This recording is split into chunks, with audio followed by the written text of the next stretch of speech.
Nous avons la banane et tous les légumes, la pomme de terre, la papaya, le mango et toutes les choses qui ont besoin pour faire la nourriture pour l'école, pour les petits, mais aussi pour les gens qui travaillent ici avec nous. Vous faites pousser la nourriture ici, les légumes, Oui, oui, et oui. le staff se nourrit avec tous les légumes qui poussent ici. Oui, oui, c'est ça.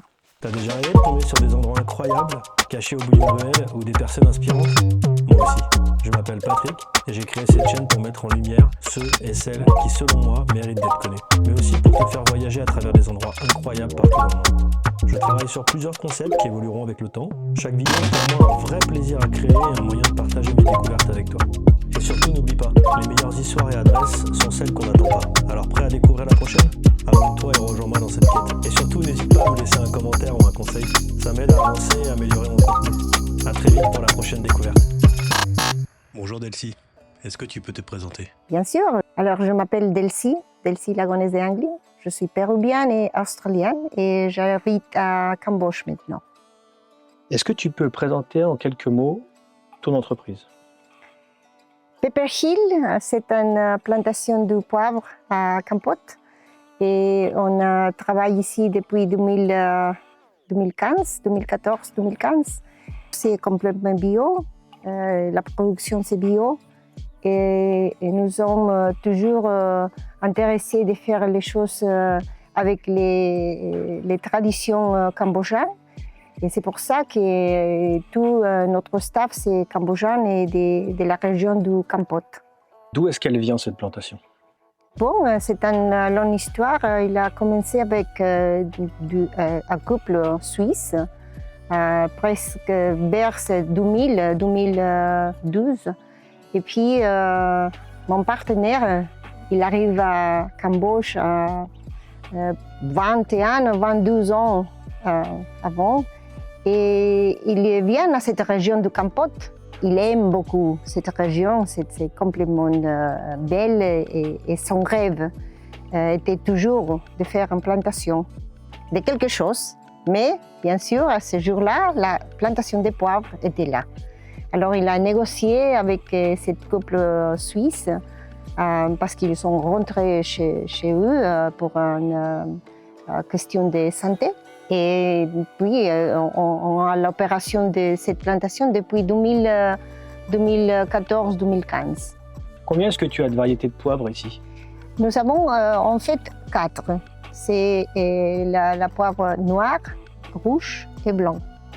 Et la poivre, je ne sais pas comment on dit en français, c'est long, non? Long pepper. Ok.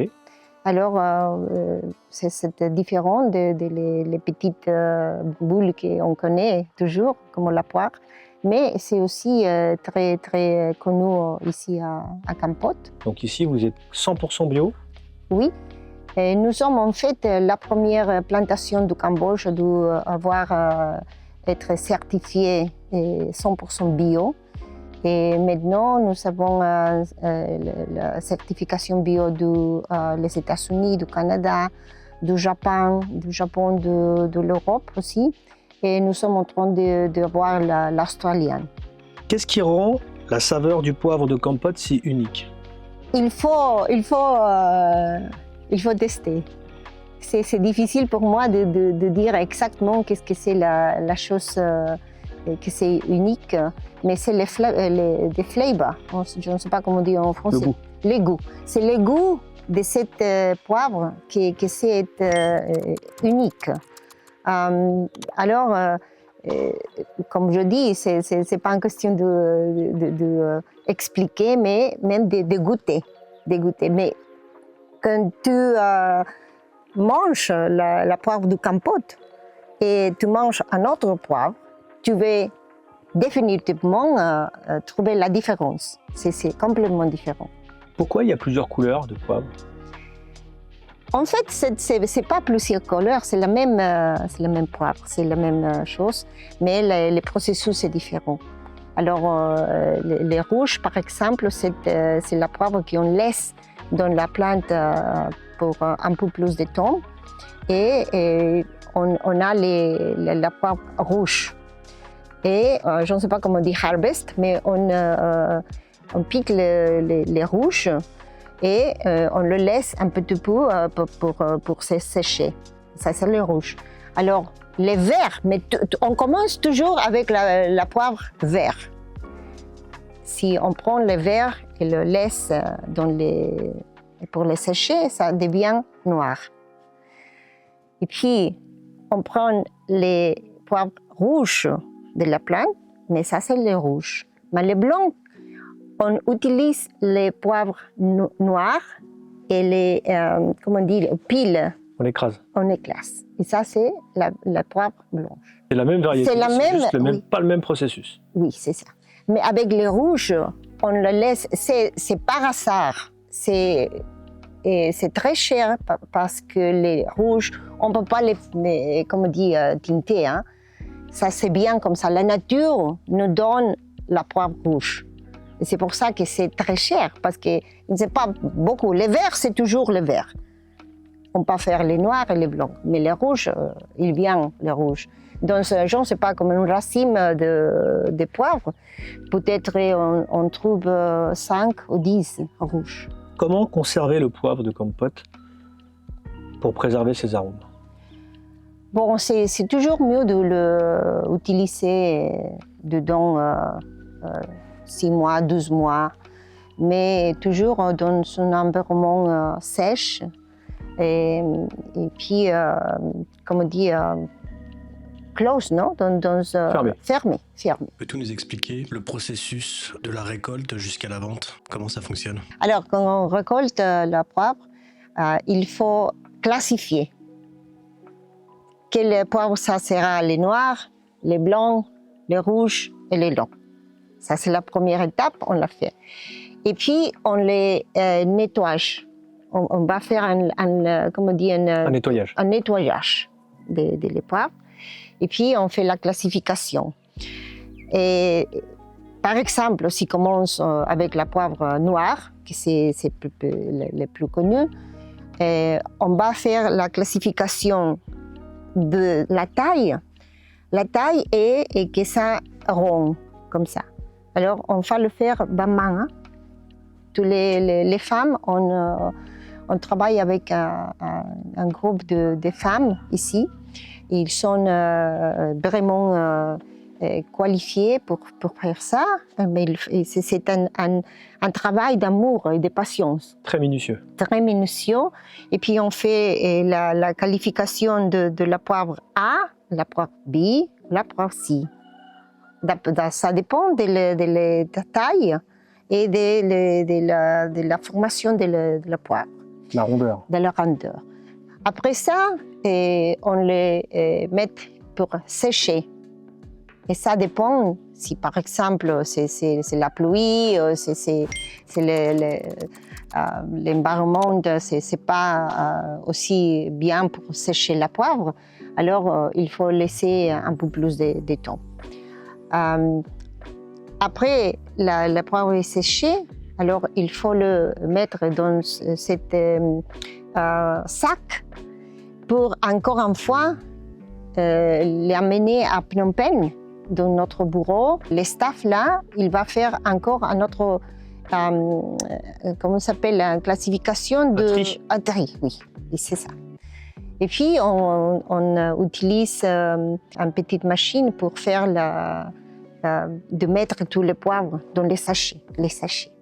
Mais tout, depuis les premières étapes jusqu'à la fin, on doit toujours faire les choses qui sont nécessaires pour qualifier bio. D'accord. Alors, ce n'est pas seulement qu'on va faire les chimies ici ou là, mais c'est toute la production depuis qu'on met la poivre jusqu'à la fin. D'accord. C'est tout. Est-ce que vous exportez le poivre dans le monde? Si oui, où? Oui, on a commencé à exporter à l'Hollande.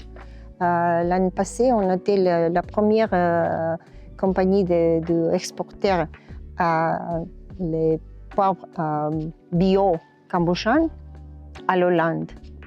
Et puis maintenant, nous sommes en train de chercher les autres pays qui sont intéressés, mais l'Allemagne, par exemple, Maintenant, on travaille avec une compagnie à l'Allemagne qui achète la poire de nous.